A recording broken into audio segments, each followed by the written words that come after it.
Agrivoltaics is the co-location of agricultural production plus solar energy production on the same land.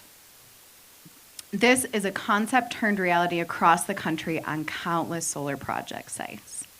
Sheep grazing is the most common form of agrivoltaics or dual-use solar. And while this has grown exponentially in adoption since early adopters started this about 10 years ago, the practice has admittedly had some growing pains. And those growing pains start with, of course, overgrown vegetation, but can also look like headaches with logistics and contracting and scope confusion. And unfortunately, a few bad experiences are now leading the industry to ask, are sheep enough to really qualify as agrivoltaics? And other stakeholders are also pushing back and asking to see more and different and new types of agrivoltaics on solar projects. Some folks are asking to see more food grown directly for human consumption.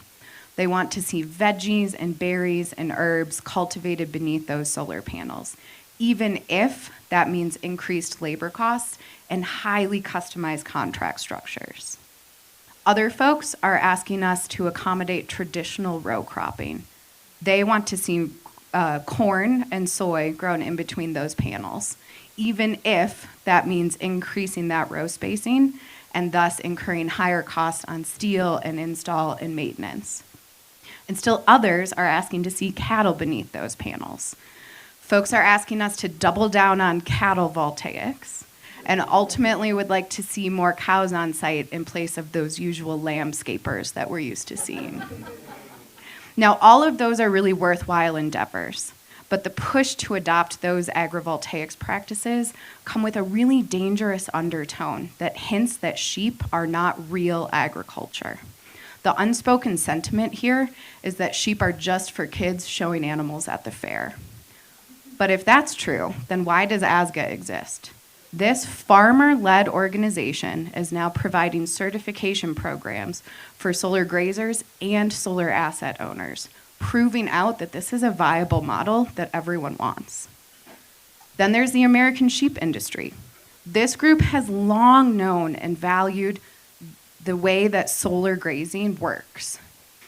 And they are now talking to their membership about how they can engage in this new type of targeted grazing. Now, even though those orgs and others are leveling up this practice, what's happening behind the scenes here is that we actually lost a lot of our sheep inventory after World War II, and it's been in steady decline in the decades since then. Now, that initial huge drop-off after World War II had a lot to do with our American soldiers. They had tinned mutton as a part of their rations while they were overseas. It was less than delicious, and so they came home with a changed diet preference, and lamb fell off of their weekly grocery lists. Now, in the meantime, though, we are now seeing a trend where we're importing more and more lamb. Today, we sit at 70% imported. And that's really hinting at this overarching issue where we lost that production and we haven't really recovered yet. We're still working on recovering packaging and processing and shipping facilities to get lamb and mutton to consumers that do want it.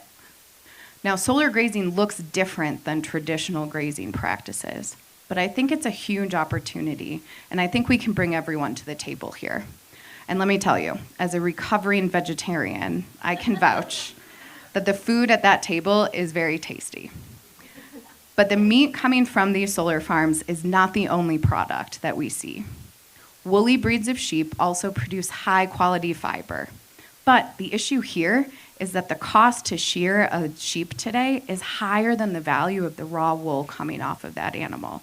And that just doesn't pencil for a farmer. This blue line is the trend of the Colorado wool industry over time, which mirrors the American industry at large, which mirrors the transparent bars, which show our inventory over time. This looks like two markets that are really in trouble. So are sheep enough to start to repair those? I think yes, and I think that the structure of contract grazing that Pivot Energy and other folks use really works to help change that cost-benefit analysis for the producer. Those producers are leveraging solar grazing to ultimately cultivate a brighter future for the next generation of America's farmers, including my buddy Walter here. At the end of the day, it's really beautiful to produce food and fiber alongside solar energy, regardless of which type of agrivoltaics you choose. But I do want to say to you all, please do choose sheep wherever and whenever you can. And to this sheep, I say you are enough.